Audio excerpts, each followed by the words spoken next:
नमस्कार, मैं हूं वीरेश सिंह। आईटीआई के टॉक शो में आपका स्वागत है। आज का जो शो है ना, सिर्फ त्रिशला मैडम डीजीटी की ये डीजी हैं, है ना, सबसे बड़े अधिकारी हैं, उनके लिए है ना। कुछ बात पर मुद्दा उठा जो कल वीडियो बना था, उसके बारे में बता दूं मैडम कि मैंने ऐसा क्यों कहा और क्यों आगे कहूँगा। एक चीज़ बता दूं मैडम कि जब मेरे को बोला गया था जनवरी में, है ना, कि सॉफ्टवेयर नया है इसलिए दिक्कत हो रही है, सप्लीमेंट्री एग्जाम में बहुत सारे डेटा है, वो उस पर नहीं कहूँगा, आपका अधिकारी बता देंगे, समझ गए। तो हम इसको जो है तो अगले 3 महीने के अंदर अंदर हम करवा लेंगे, अंदर करवा लेंगे। तो फिर इसके बाद मैंने जो है तो फरवरी में पूछा, तो फरवरी में उन्होंने मेरे को मैसेज पे बाकायदे दिया कि सिंह साहब मैं इसको जो है तो 10 दिन के अंदर अंदर वर्किंग डे पे, तो मैंने उसको माना था कि 10 तारीख बोले तो आज तक में पूरी चीजें क्लियर हो जाएगी, आगे नहीं बढ़ेगी।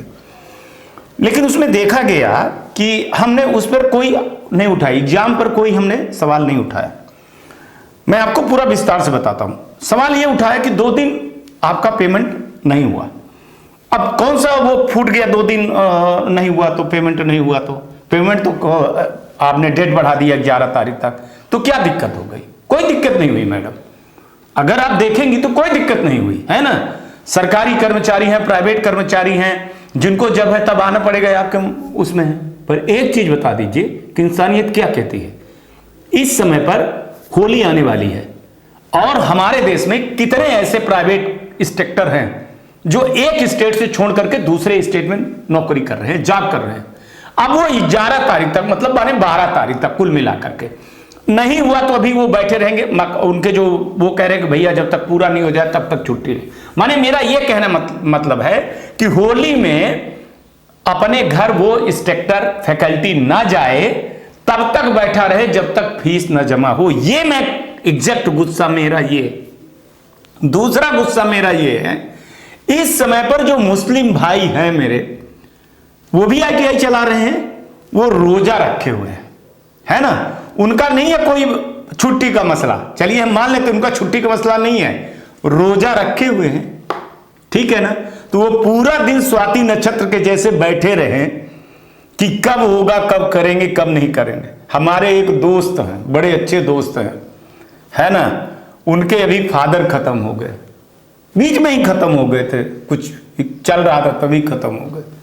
उन्होंने मेरे से शिकायत किया कि सर ऐसी ऐसी चीजें हैं, सोचा करिए सर कि रोजा है और रोजे में हमारा वो वाला रोजा है कि मैं कोई बड़ाई नहीं कर रहा हूं, यहाँ हिंदू मुस्लिम वाली नहीं, कि हम लोग सर लार अंदर नहीं करते हैं, तो ये दिक्कत हो जाती है अगर ये जल्दी से परीक्षा जमा हो जाती, फीस जमा हो जाती है। और हमारे यहाँ भी हिंदू काम कर रहा है इंस्ट्रक्टर, तो वो अगर होली के लिए अपना घर चला जाए सर तो ठीक है ना। अभी 2 दिन का डेट बढ़ा दिया, आपने वीडियो दिखाया, कल मैंने वीडियो सुबह ही 8 बजे जब डाल दिया तो अब हाय तौबा मची और फिर डेट बढ़ा दी गई ये कह करके।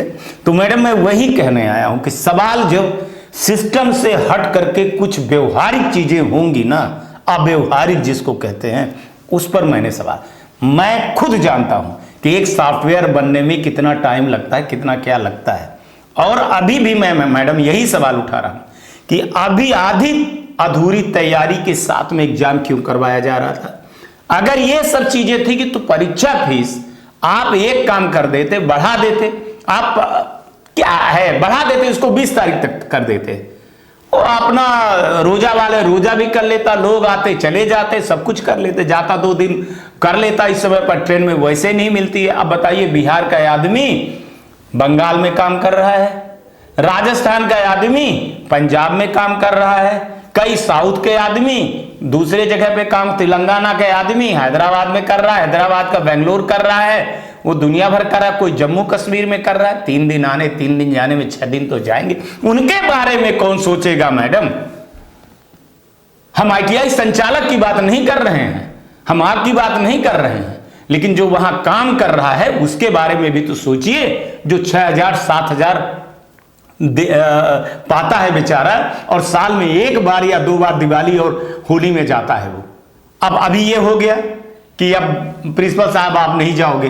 अब भरोसा है कि 11 तारीख को 12 बजे रात तक में फीस का पूरा हो जाएगा। नहीं हुआ तो आप बढ़ा दोगे, कह दोगे कि अरे वो 14 तारीख तक मैं कर दे रहा हूं।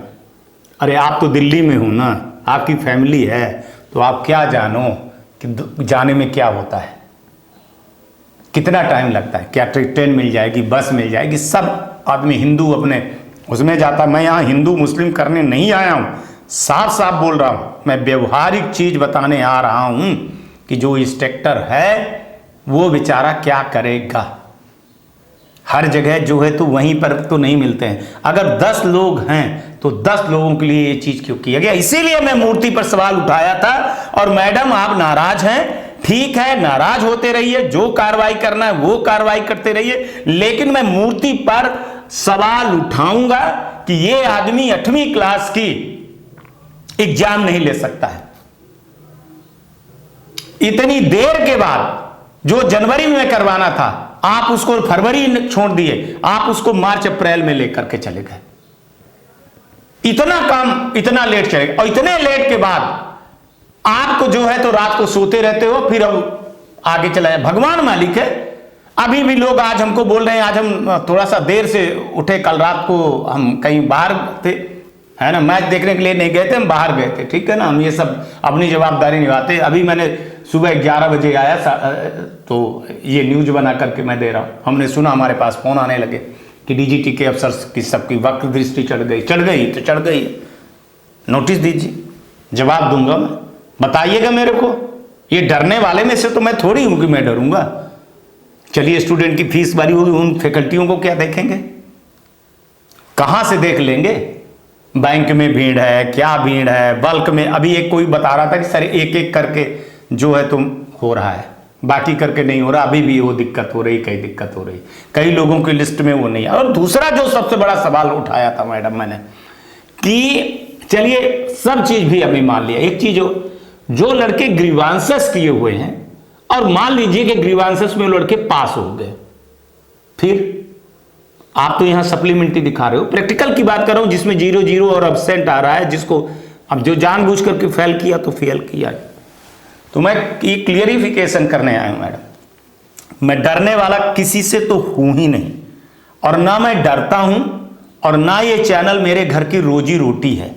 मैं इस चैनल से रुपया भर नहीं कमाता हूं, और जो ऐड आता है ना वो बिजली के बिल और इंटरनेट का खर्चा है, बाकी और कुछ नहीं। और वो प्रेम से देते हैं, वो लोग इसलिए देते हैं ऐड हमको, कहते हैं कि सर आप इतना अच्छा कर रहे हो, इतना करते हो, तो चलो सर थोड़ा सा एक सपोर्ट हो जाए। बाकी तो एडमिशन क्या होते होंगे क्या नहीं होते होंगे, लेकिन वो अच्छे लोग हैं तो ये सपोर्ट करते हैं। मैं साफ साफ बता दूं, मैं 50 साल की एज में अपने ये सब चीज़ें करने के बाद किया था, आज 52-53 का हो रहा हूँ, कि मैं अब ये काम जो उठा रहा हूँ या अवेयरनेस के लिए काम कर रहा हूँ, मैं पैसे के लिए नहीं कर रहा। मेरे को कोई धमकी ना दे, मेरे ऊपर कोई सवाल ना उठाए, पहले अपने तरफ उठा लीजिए, चाहे वो डीजीटी का अधिकारी हो, चाहे कोई भी इस देश का हो, फिर बात करें।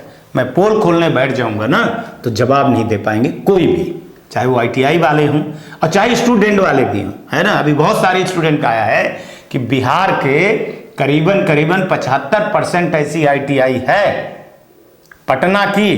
पटना को क्यों टारगेट कर रहा हूं मैं बताऊंगा आपको, कि जो लड़के ITI नहीं आते हैं, और ITI नहीं आते हैं उस पर उनका 80% कैसे हो गया, और वहीं पर गवर्नमेंट में 80% के चक्कर में करीबन 47 लड़कों का एग्जाम नहीं दे पा रहे हैं। उन लड़कों ने पूरा डेटा इकट्ठा किया है, पूरा सब कुछ किया है, सब जगह की, और लगे हैं, उसका खुलासा करूंगा और उन लड़कों के खिलाफ मैं जाऊंगा। ये मैं बोल रहा हूं, ये लड़कों के बारे, इंस्ट्रक्टरों की भी, जो इंस्ट्रक्टर 5-5, 6-6 हजार रुपए की नौकरी कर रहे हैं पूरे दिन में, बताइए मेरे को।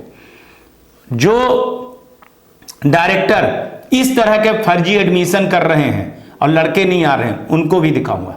और इसमें मिले हुए जो डीजीटी के अधिकारी हैं उनको भी एक को नहीं छोड़ूंगा, चाहे वो डीजी मैडम हो चाहे सेक्रेटरी साहब हो। आज तक के लिए इतना ही, कल आएंगे तो फिर किसी नए मुद्दे पर बात करेंगे। 15 तारीख के बाद देखिएगा, है ना। नमस्कार, जय हिंद, जय भारत।